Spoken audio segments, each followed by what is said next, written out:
Good morning, my friends. This is the reading for Charlotte's Web. This is chapter 20, my friends. We are on chapter 20. There are 22 chapters in this book, so it makes me very sad to know that we're coming to an end in reading Charlotte's Web, but also excited because I want to know what happens in the end. So get your paper and pencil ready so we can go ahead and read our chapter and take a look at that vocabulary that we need to know so we understand what's going on, okay? Pause the video if you need to. Let me share my screen so we can go ahead and get started.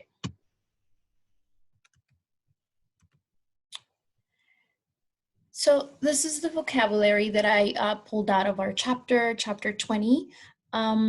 The first one is pompous. Pompous means that you feel self-important, right? So when a person feels that way, when they speak and they speak and they project or have conversations with people, sometimes they come through as like a person that's being pompous, like they feel like they're very important, they're too good, right? So pompous, if you want to repeat the word, go ahead so you can get familiarized with how it sounds. So pompous. Next word you see here is crouched. Crouched. You see people here kind of like, squatting or not kneeling because they're not on their knees, but kind of like sitting down, but not completely on the floor, right? They're crouched.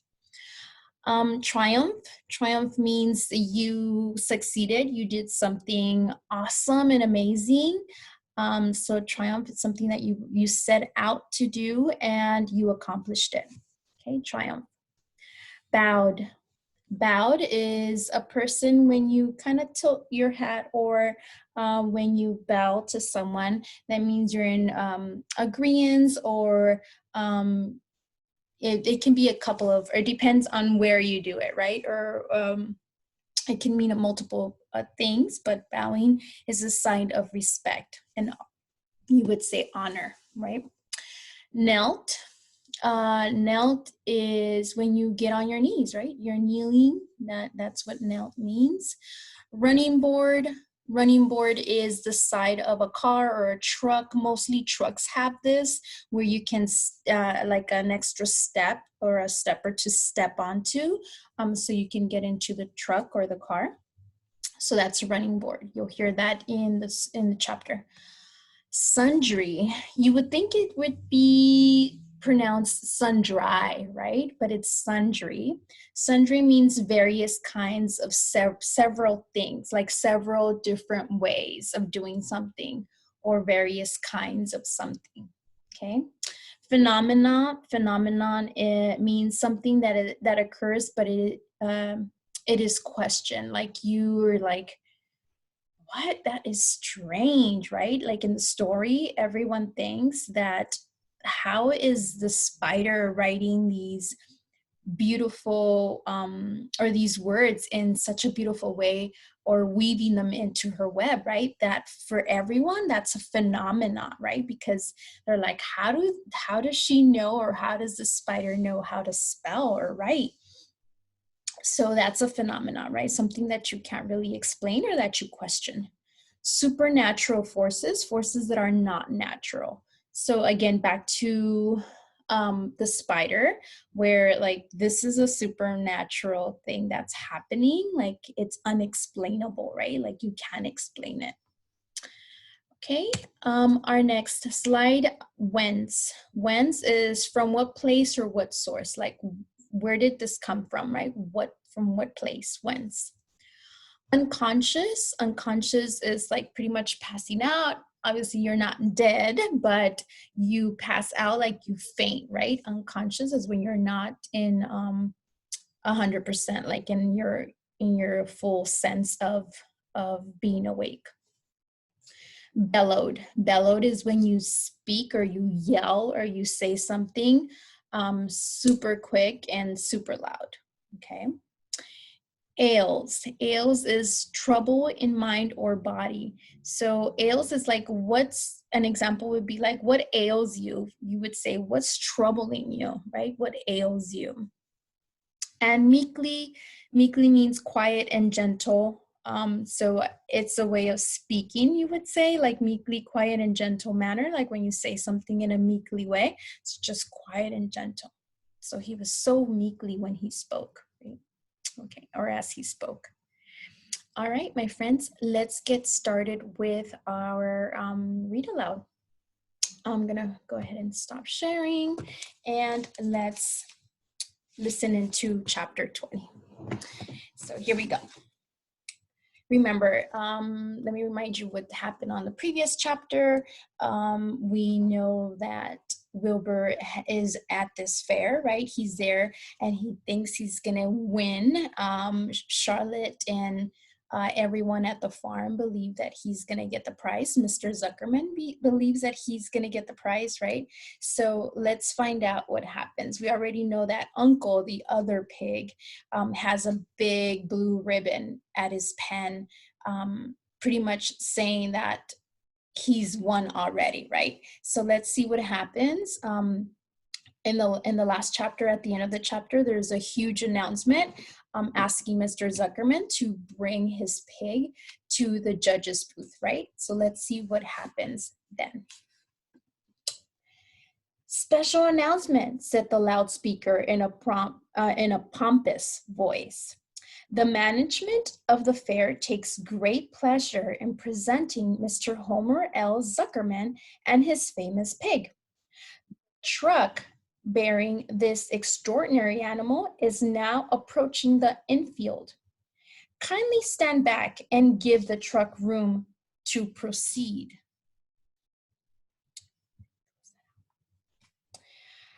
In a few moments, the pig will be unloaded in the special judging ring in front of the grandstand, where a special award will be made. Will the crowd please make way and let the truck pass? Thank you. Wilbur trembled when he heard this speech. He felt happy but dizzy. The truck crept along slowly and low speed. Crowds of people surrounded it, and Mr. Arabelle had to drive very carefully in order not to run over anybody. At last, he managed to reach the judge's stand. Avery jumped out and lowered the tailgate. The tailgate is the back of the truck. I'm scared to death, whispered Miss Zuckerman. Hundreds of people are looking at us. Cheer up, replied Mrs. Arabelle. This is fun. Unload your pig, please, said the loudspeaker. All together now, boys, said Mr. Zuckerman. Several men stepped forward from the crowd to help lift the crate. Avery was the busiest helper of all. Tuck your shirt in, Avery, cried Mrs. Zuckerman, and tighten your belt. Your pants are coming down. Can't you see I'm busy? Replied Avery in disgust. Look, cried Fern, pointing. There's Henry. Don't shout, Fern, said her mother, and don't point. Can I please have some money? Asked Fern. Henry invited me to go on the Ferris wheel again, only I don't think he has any money left. He ran out of money. Miss Arabelle opened her handbag. Here, she said, here's 40 cents. Now, don't get lost. And be back at our regular meeting place by the pig pen very soon. Fern raced off, ducking and dodging through the crowd in search of Henry. The Zuckerman pig is now being taken from his crate. Boomed the voice of the loudspeaker. Stand by for an announcement. Templeton crouched under the straw at the bottom of the crate. What a lot of nonsense, muttered the rat. What a lot of fuss about nothing. Remember, this is Templeton. Over in the pig pen, silent and alone, Charlotte rested. Her two front legs embraced the egg sack. Embraced is like kind of hugging, right? Embraced.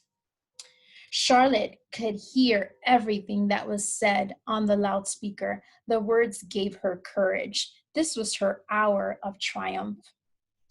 As Wilbur came out of the crate, the crowd clapped and cheered. Mr. Zuckerman took off his cap and bowed. Lurvy pulled his big handkerchief from his pocket and wiped the sweat from the back of his neck. Avery knelt in the dirt by Wilbur's side, busily stroking him and showing off. Miss Zuckerman and Miss Arabelle stood on the running board of the truck. "Ladies and gentlemen," said the loudspeaker, "we now present Mr. Homer L. Zuckerman's a distinguished pig. The fame of this unique animal has spread to the far corner of the earth, attracting many valuable tourists to our great state. Many of you will recall that never-to-be-forgotten day last summer when the writing appeared mysteriously on the spider's web in Mr. Zuckerman's barn, calling the attention of all the sundry to the fact that this pig was completely out of the ordinary. This miracle has never been fully explained, although learned men have visited the Zuckerman's pigpen to study and observe the phenomenon. In the last analysis, we simply know that we are dealing with supernatural forces here, and we should all feel proud and grateful. In the words of the spider's web, ladies and gentlemen, this is some pig." Wilbur blushed. He stood perfectly still and tired to look his best. "This magnificent animal," continued the loudspeaker, "is truly terrific. Look at him, ladies and gentlemen. Note the smoothness and whiteness of the coat. Observe the spotless skin, the healthy pink glow of ears and snout." "It's the buttermilk," whispered Miss Arabelle to Miss Zuckerman. "Note the general radiance of this animal. Then remember the day when the word radiant appeared clearly on the web. Whence come this mysterious writing? Not from the spider, we can rest assured of that. Spiders are very clever at weaving their webs, but needless to say, spiders cannot write." "Oh, they can't they?" Muttered Charlotte to herself. "Ladies and gentlemen," continued the loudspeaker, I must not take any more of your valuable time. On behalf of the governors of the fair, I have the honor of awarding a special prize of $25 to Mr. Zuckerman, together with a handsome bronze medal, suitable engraved in token of our appreciation of the part played by this pig. This radiant, this terrific, this humble pig in attracting so many visitors to our great county fair." Wilbur had been feeling dizzier and dizzier through this long complimentary speech. When he heard the crowd begin to cheer and clap again, he suddenly fainted away. His legs collapsed, his mind went blank, and he fell to the ground unconscious. "What's wrong?" asked the loudspeaker. "What's going on, Zuckerman? What's the trouble with your pig?" Avery was kneeling by Wilbur's head, stroking him. Mr. Zuckerman was dancing about, fanning him with his cap. "He's all right," said Mr. Zuckerman. "He gets these spells. He's modest and he can't stand praise." "Well, we can't give a prize to a dead pig," said the loudspeaker. "It's never been done."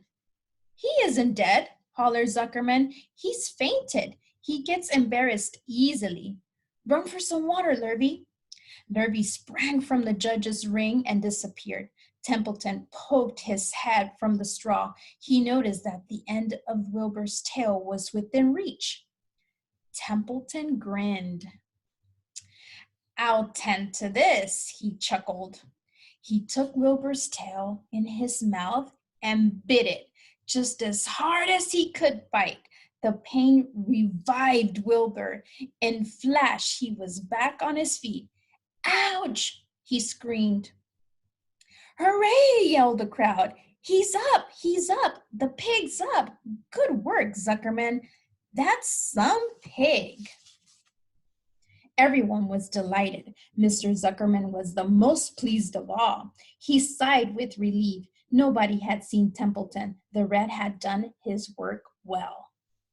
You can see here in the picture that Templeton is biting onto Wilbur's tail.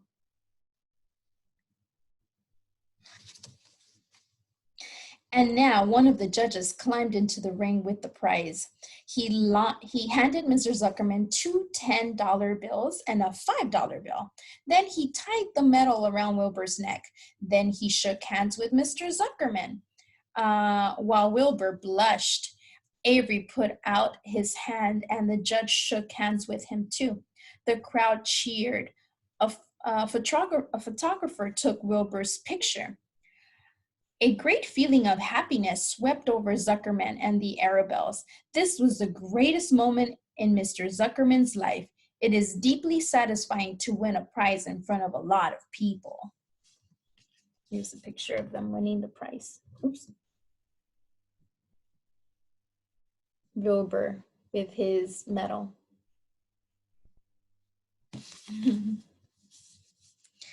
As Wilbur was being shoved back into the crate, Lurvy came charging through the crowd, carrying a pail of water. His eyes had a wild look. Without hesitation or a second to think, he dashed the water at Wilbur. In his excitement, he missed his aim, and the water splashed all over Mr. Zuckerman and Avery. They got soaking wet.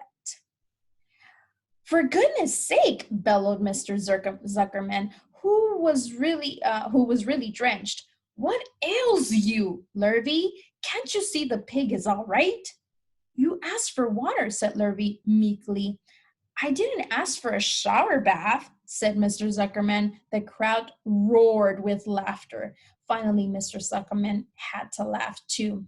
And of course, Avery was tickled to find himself so wet, and he immediately started to act like a clown. He pretended he was taking a shower bath. He made faces and danced around and rubbed imaginary soap under his armpits. Then he dried himself with an imaginary towel.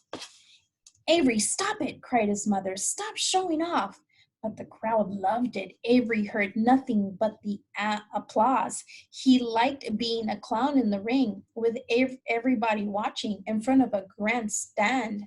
When he discovered there was still a little water left in the in the bottom of the pail, he raised the pail high in the air and dumped the water on himself and made faces. The children in the grandstand screamed with appreciation.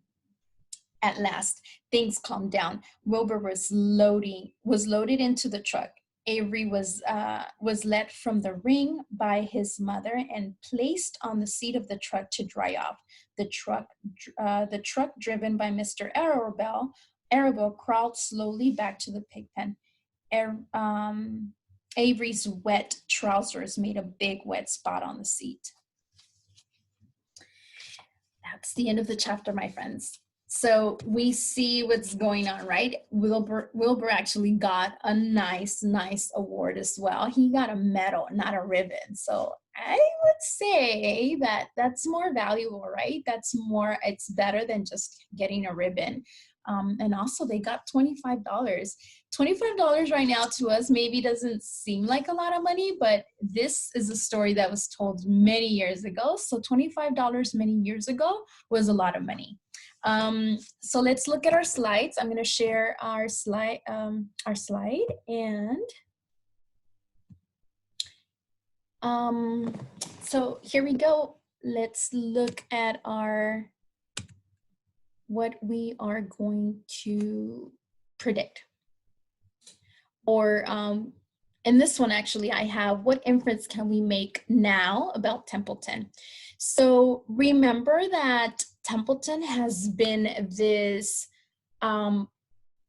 portraying this personality that, you know, he's mean, he doesn't want to really help. But if you think back, he's actually been doing these things, right? He's been helping, he's been bringing scraps of paper with words.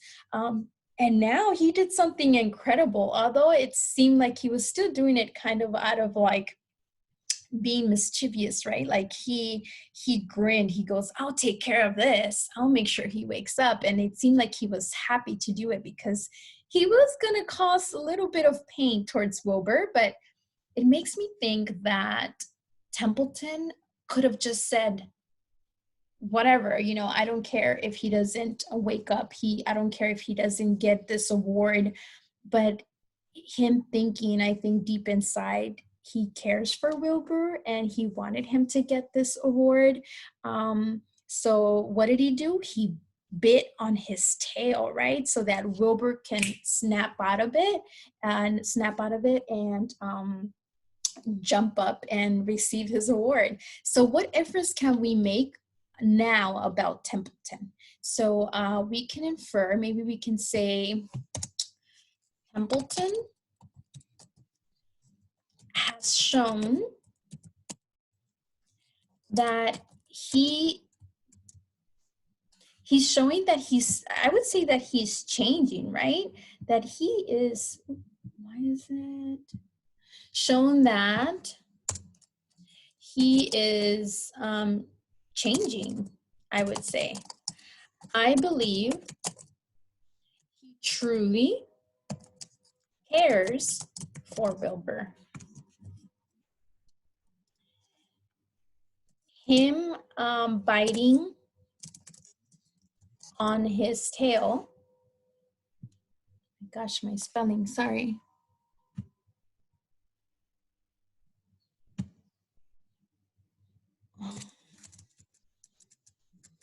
Let's reword that. So Templeton biting. Why is it not recognizing it? Okay, we'll fix it later. Biting on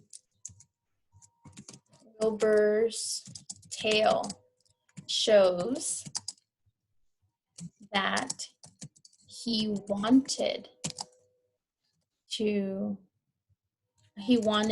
Wilbur to receive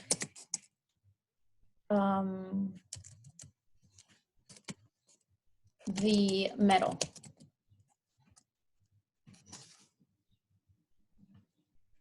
I'm missing, there you go. Templeton has,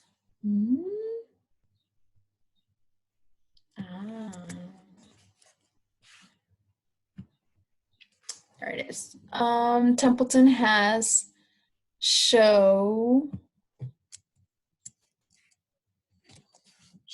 that he is changing. I believe he truly cares for Wilbur. Templeton biting on Wilbur's tail shows that he wanted Wilbur to receive the medal, right? Textual evidence, I would say that on the page where he's biting down on his tail, right? He says, I'll take care of this, right? So I'm gonna say on page 159, 159, Templeton. He says, I'll tend to this. And he chuckled. So Templeton chuckled as he said, I'll tend to this. Meaning I'll take care of this, right? This makes me think that Templeton is coming around, and Templeton actually does have or does care for at least Wilbur or these animals that he's been living around. I'm sure he also cares about the other animals in the farm, right? So this makes me think Templeton does care for these animals he's been living with. all this time. Motivation, just, I don't know if he's being motivated. I think it's just this change of, maybe change of heart, right? That he's just feeling, now that he spent so much time with these animals and they've experienced all these things together, now Templeton has grown to care for these animals, and like for Wilbur, for example, right? Um, After listening to this chapter, what would be the perfect title? What do you think you want to title this chapter? Okay, give it a title. And I'm going to attach this slide to a Google Doc. Make sure you type at the bottom of the slide, okay? Some of my friends are not able to type, so you can just give me the title of your chapter at the bottom of the screen, or at the bottom of the slide, sorry, as I attach this to the Google Doc, okay? Thank you, guys. I wanted to share